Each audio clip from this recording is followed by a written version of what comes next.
प्रदेश हमारा का वक्त हुआ है। नमस्कार, मैं रविंद्र सिंह आपके साथ। शुरुआत एक ब्रेकिंग न्यूज से करेंगे। आतंकी हमले में दरअसल अलवर का बेटा शहीद हो गया है। श्रीनगर में आतंकी हमले में जवान शहीद हो गए हैं। शहीद जितेंद्र सिंह पैरा कमांडो पद पर तैनात थे। शहीद जवान का पार्थिव शरीर पैतृक गांव पहुंचा है। अलवर के राजगढ़ के रहने वाले थे शहीद जवान। तो आतंकी हमले में अलवर के बेटे शहीद हुए हैं, ये खबर आपको बता रहे हैं। शहीद की तस्वीर इस वक्त आप देख सकते हैं। श्रीनगर में आतंकी हमले में ये जवान शहीद हो गए हैं। शहीद जितेंद्र सिंह पैरा कमांडो पद पर तैनात थे, अपनी ड्यूटी को अंजाम दे रहे थे जिस दौरान आतंकी हमला हुआ और उन्होंने शहादत देश के लिए हासिल की। शहीद जवान का पार्थिव शरीर उनके पैतृक गांव पहुंचा है। अलवर जिले के राजगढ़ के रहने वाले थे शहीद जवान।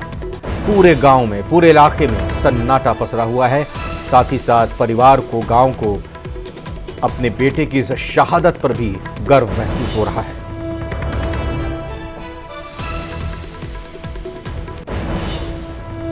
डिप्टी सीएम प्रेमचंद बैरवा ने राहुल गांधी पर निशाना साधते हुए कहा कि सैम पित्रोडा राहुल गांधी के गुरु हैं। क्योंकि राहुल गांधी इटली के बारे में बात करते रहते हैं तो जाहिर है उनके गुरु ऐसी बातें कहेंगे। यह हमारी भारतीय संस्कृति का अपमान है। हम भारतीय हैं और हमें अपनी संस्कृति पर गर्व है। राष्ट्र निर्माण में हम सब एक साथ होंगे तो पूरी दुनिया भी हमारी एक पहचान पूरी दुनिया में बनेगी।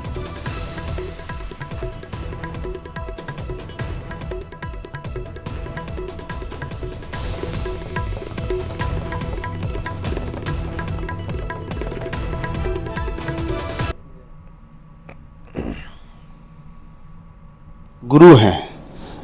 और जब राहुल गांधी जी ही इटली की बात करते हैं और हमारे इनके गुरु हैं, वो तो फिर ऐसी करेंगे ही करेंगे। जिस तरह के ये बयान दे रहे हैं हमारी भारतीयता की संस्कृति पे, इसकी मैं घोर निंदा करता हूं कि इस तरह के बयान हमारी लोगों पे फ्रांस या इटली से, अफ्रीका से, इस तरह के अगर हमारी तुलना उनसे करे तो ये हमारे भारतीय संस्कृति के लिए अपमान है। ऐसे बयान हमारे लिए नहीं करने चाहिए। जयपुर के सी स्कीम में 24 अप्रैल की शाम को कैश कलेक्शन के ऑफिस में हुई 15 लाख रुपए की लूट का पुलिस ने सनसनीखेज खुलासा किया है। मामले में अशोकनगर थाना पुलिस ने ऑफिस में काम करने वाली क्षिप्रा गुप्ता और उनके दोस्त मुकेश गुप्ता समेत 3 लोगों को गिरफ्तार किया है। आरोपी महिला ही पूरी घटना की मास्टरमाइंड निकली है।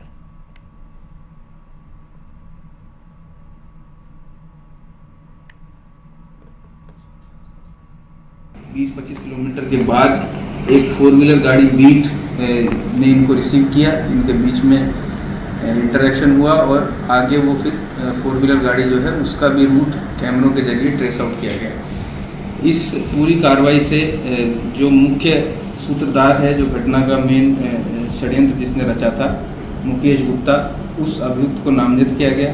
उसकी तलाश करके उसको दस्तयाब कर उससे अनुसंधान किया गया।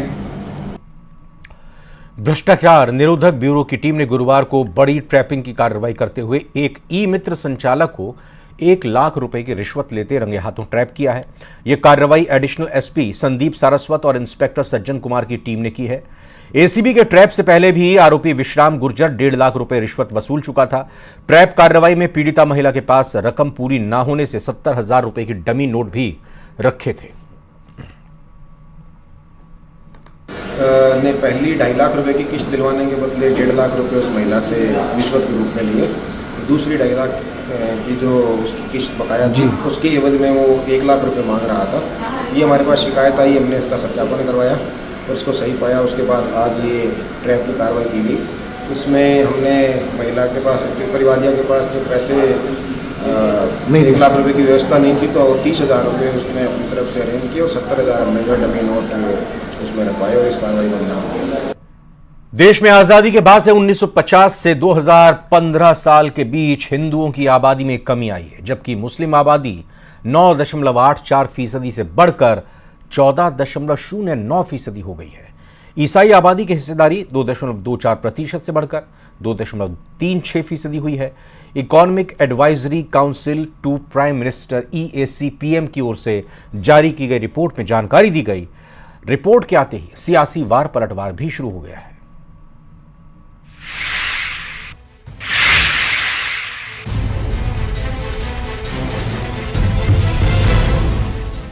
हिंदू आबादी 10% घट गई है।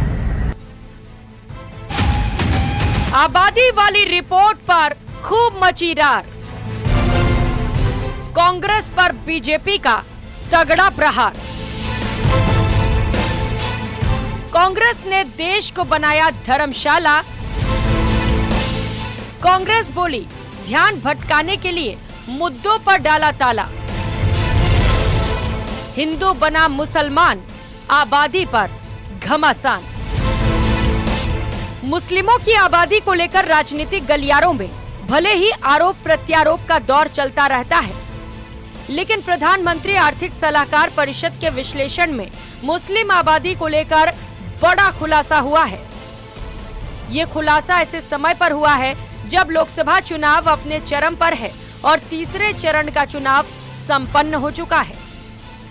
प्रधानमंत्री आर्थिक सलाहकार परिषद की रिपोर्ट की माने तो आबादी पर EAC रिपोर्ट का खुलासा, हिंदू घटे मुस्लिम बढ़े। 1950 से 2015 तक के आंकड़ों पर रिपोर्ट। हिंदुओं की आबादी 7.82% घटी। हिंदुओं की आबादी 1950 में 84% थी। हिंदुओं की आबादी 2015 में 78% हुई। 65 वर्ष में मुसलमानों की आबादी बढ़ी। 1950 में मुस्लिमों की आबादी 9.84% थी। 2015 में मुस्लिमों की आबादी 14.09% हो गई। भारत में हिंदुओं की आबादी 7.8% घटी।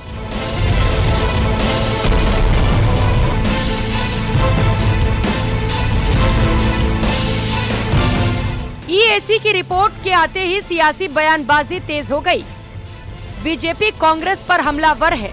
बीजेपी ने आंकड़ों पर चिंता जताई है। भारत में हिंदुओं की जनसंख्या कम हुई है, वह क्षेत्र भारत से अलग हो जाता है। अफगानिस्तान जो आज का है वो पहले सारा राज्य वहाँ पर था, वहाँ हिंदुओं की जनसंख्या कम हुई, वो अलग हो गया। पाकिस्तान था, वहाँ पर हिंदुओं की जनसंख्या ज़्यादा थी, तब तक वो हिंदुस्तान में रहा और वहाँ जनसंख्या कम हुई, वो पाकिस्तान बन गया। इसलिए भारत में जनसंख्या का संतुलन और जनसंख्या का नियंत्रण न केवल ये भौगोलिक बदलाव के लिए परंतु भारत के विकास के लिए भी अत्यंत आवश्यक है। उसके आरोप को महंगाई और बेरोजगारी जैसे असल मुद्दों से ध्यान हटाने की जुगत बता रही है। गहलोत सरकार में मंत्री रह चुके खाचरियावास कहते हैं कि बीजेपी ध्रुवीकरण कर जनाधार बढ़ाने का प्रयास कर रही है।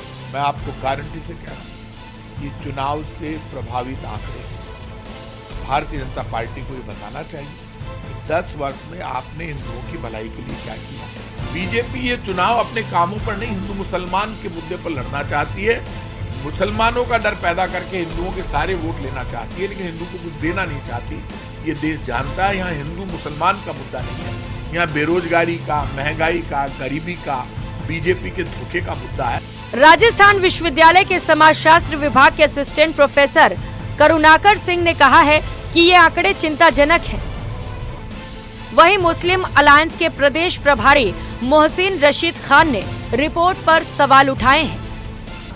जैसा ये अभी रिपोर्ट जिस बारे में चर्चा हो रही है, इस रिपोर्ट में कहा गया है कि जो मेजॉरिटी मुस्लिम्स हैं वो मतलब उनकी ग्रोथ हो रही है और भारत में 43.8 2015 तक जो ग्रोथ हुई है वो 43.8% करीब है और जो हिंदुओं का डिक्लाइन हुआ है वो 7.8% के करीब है और हमारी मुस्लिम मेजॉरिटी जो नेबरिंग कंट्रीज में है वो भी काफी बढ़ी हैं। तो क्या ये चिंता का विषय?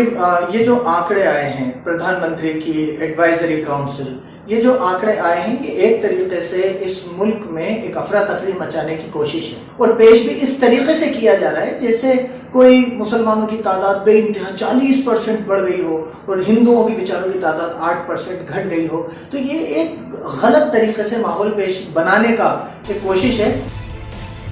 रिपोर्ट के बाद बीजेपी देश में तत्काल जनसंख्या नियंत्रण कानून और समान नागरिकता संहिता लाने की मांग कर रही है, जिसे विपक्ष बीजेपी की हार की बौखलाहट बता रहा है।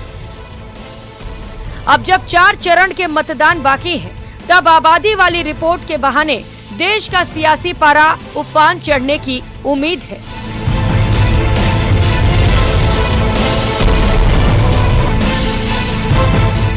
Bureau report, news 18 Rajasthan.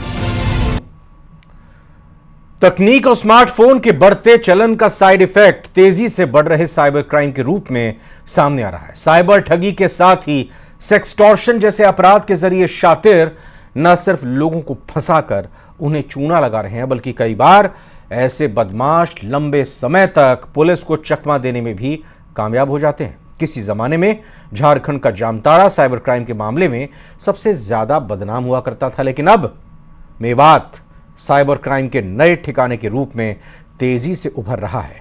आइए इस रिपोर्ट में देखते हैं।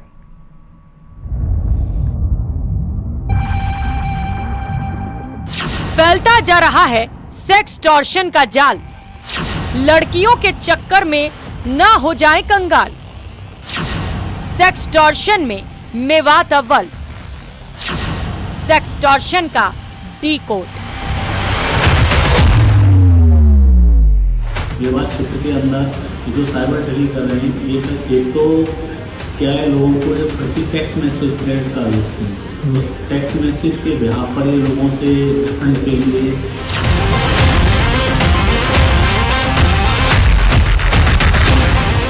1 मार्च से चलाए जा रहे ऑपरेशन एंटी वायरस में भरतपुर पुलिस को अच्छी कामयाबी मिल रही है। मेवात इलाके में 5 थानों की टीम ने दबिश देकर 23 साइबर ठगों को गिरफ्तार किया।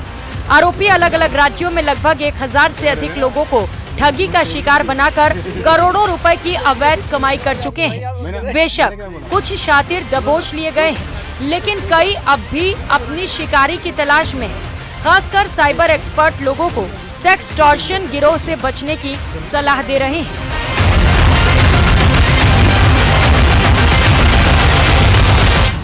साइबर एक्सपर्ट्स के मुताबिक एक वीडियो कॉल आप कंगाल। जो लोग हाई प्रोफाइल दिखते हैं उनको इस गैंग के लोग टारगेट करते हैं। गैंग की लड़कियां फेसबुक पर फ्रेंड रिक्वेस्ट भेजती हैं, धीरे धीरे संपर्क बढ़ाने लगती हैं। शिकार भी उसी में फंसते चले जाते हैं। उसके बाद मोबाइल नंबर लेकर बातें करने लगती हैं। यहीं से सारा खेल शुरू हो जाता है। मौका देखकर व्हाट्सएप कॉल के जरिए अश्लील बातचीत भी करती हैं। सामने वाला उनके जाल में फंस जाता है। उसका अश्लील वीडियो बनाकर ब्लैकमेल किया जाने लगता है। व्हाट्सएप वाली साइट्स हैं, वहाँ से नंबर लेते हैं, लोगों को हाय हेलो मैसेज भेजते हैं। हाय हेलो मैसेज भेजने के बाद उनसे वीडियो चैट करते हैं। वीडियो चैट करने के बाद उनका वीडियो रिकॉर्ड कर लेते हैं। उनके वीडियो जो नग्न वीडियो, उस नग्न वीडियो को उनको भेजकर उस नग्न वीडियो के आधार पर उनको ब्लैकमेल करते हैं। सेक्सटॉर्शन रैकेट चलाने वाले गिरोह में कई लोग एक साथ मिलकर काम करते हैं। इनमें महिलाएं और लड़कियों के साथ पुरुष और बच्चे भी शामिल होते हैं। तरीका ऐसा कि अच्छे से अच्छा गच्चा खा जाए।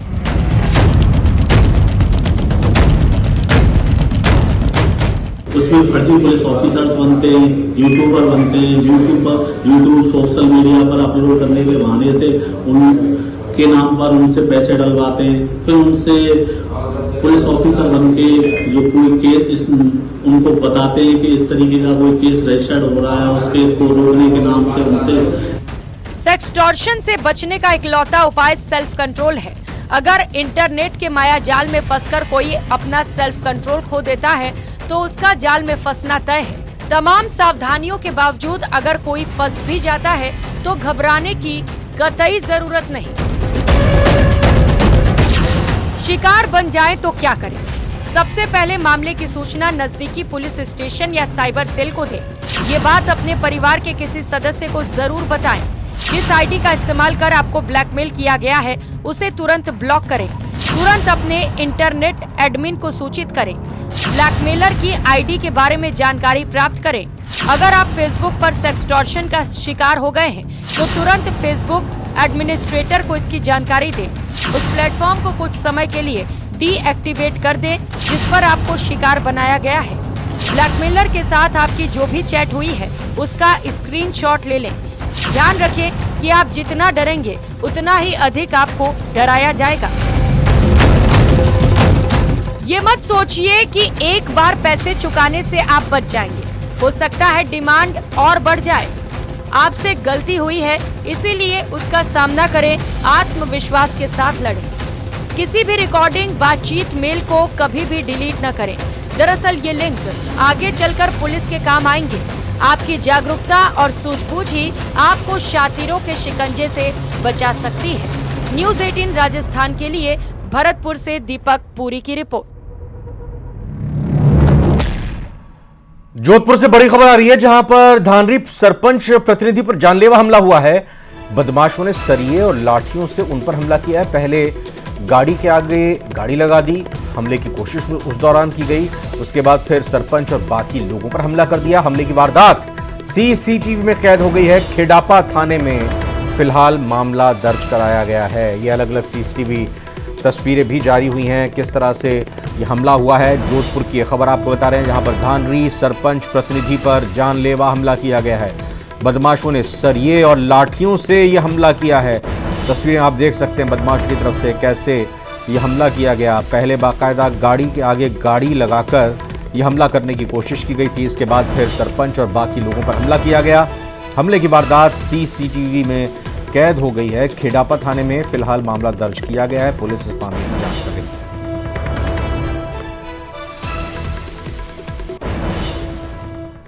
यह खबर जयपुर से है, जहां पर लूटपाट गैंग के 4 बदमाश गिरफ्तार किए गए हैं। पुलिस ने कार भी बरामद इनसे की है।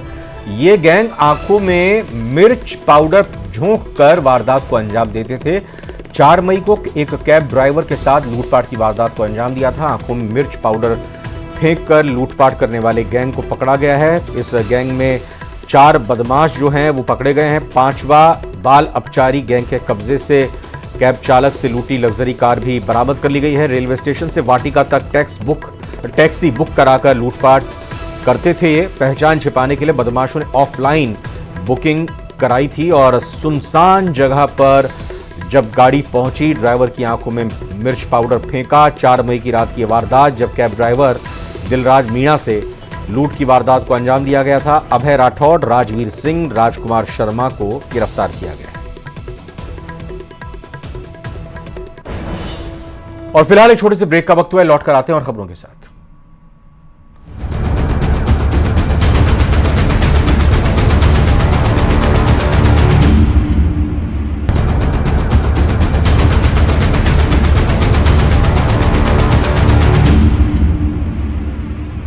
ब्रेक के बाद खबर आपको अलवर की बताते हैं, जहां पर इंसाफ के लिए धरने पर बैठी एक गर्भवती युवती, दरअसल ससुराल में घर के बाहर ये गर्भवती युवती धरने पर बैठी है। ससुराल पक्ष पर दहेज मांगने का ये युवती आरोप लगा रही है। 5 लाख रुपए और एक बाइक मांगने का अपने ससुराल वालों पर ये गर्भवती युवती आरोप लगा रही है और ये तस्वीरें भी सामने आ चुकी हैं। आप देख सकते हैं अलवर की ये खबर और तस्वीरें हैं, जहां पर इंसाफ के लिए एक गर्भवती महिला धरने पर बैठी हुई है। ससुराल में ही घर के बाहर ये युवती धरने पर बैठ गई है। ससुराल पक्ष पर इस युवती की तरफ से दहेज मांगने का आरोप लगाया जा रहा है। 5 लाख रुपए और एक बाइक मांगने की बात इसकी तरफ से अपने ससुराल वालों के लिए कही जा रही है, आरोप लगाए जा रहे हैं। 2023 को विपुल बंसल के साथ में हुई थी पूरे हिंदू रीति रिवाज से, लेकिन शादी के 15 दिन बाद से ही मुझे मेरी सास कुसुम बंसल और मेरे पति विपुल बंसल बहुत शारीरिक मेरे को प्रताड़ित करते मेरे पति। तो उसमें मेरी जो सास है वो कुसुम बंसल उसका साथ देती। उसके बाद उनकी हैवानियत इतनी हद तक बढ़ गई कि मैं जब प्रेग्नेंट हो गई तो वो मेरे साथ कहते हैं ना कि बहुत ज़्यादा ज्यादती करने लगा। और फिर उसके बाद फिर वो कहता है कि मेरे पास कोई काम धंधा नहीं है, तो घर से अपने 5 लाख रुपए लेके आओ और मोटरसाइकिल लेके आओ। उसके बाद से ही मुझे प्रताड़ित करने लगा। मुझे फिर वो घर से यहाँ तक कि कहता है कि बच्चा मेरा नहीं है और मुझे घर से छोड़कर और ससुराल से छोड़कर और वो चला गया। नई दिल्ली के राष्ट्रपति भवन में आयोजित भव्य पद्मश्री सम्मान समारोह में राजस्थान के बीकानेर निवासी मांड लोक गायक बंधुओं की जोड़ी अली मोहम्मद और गनी मोहम्मद को राष्ट्रपति द्रौपदी मुर्मू ने पद्मश्री सम्मान से सम्मानित किया। मोहम्मद बंधु ने मांड कला का प्रदर्शन दुनिया भर में होने वाले सांस्कृतिक कार्यक्रमों के साथ साथ फिल्म जगत में भी किया है। मांड गायकी में मोहम्मद बंधुओं के लिए पद्मश्री सम्मान इस लोक कला को दुनिया भर में विशेष स्थान दिलाने के साथ साथ राजस्थान के लिए भी गौरव की बात है। इस साल पद्म पुरस्कार के लिए चुनी गई हस्तियों में राजस्थान से बहुरूपिया कलाकार जानकी लाल, श्रीमती माया टंडन, ध्रुपद गायक लक्ष्मण भट्ट, तैलंग समेत 5 लोग शामिल हैं।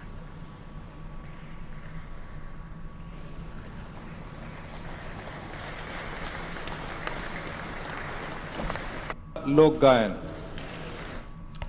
कोटा में युवक ने अपने बेटे और पत्नी पर चाकू से हमला कर दिया है।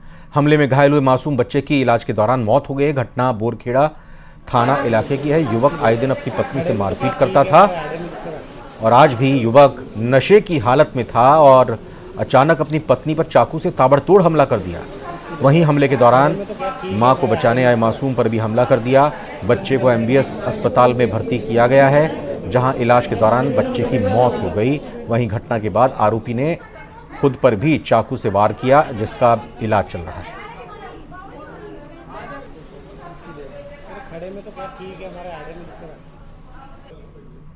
इसी खबर के साथ प्रदेश हमारा बुलेटिन में अभी इतना ही। आप बने रहिए न्यूज़ 18 राजस्थान के साथ।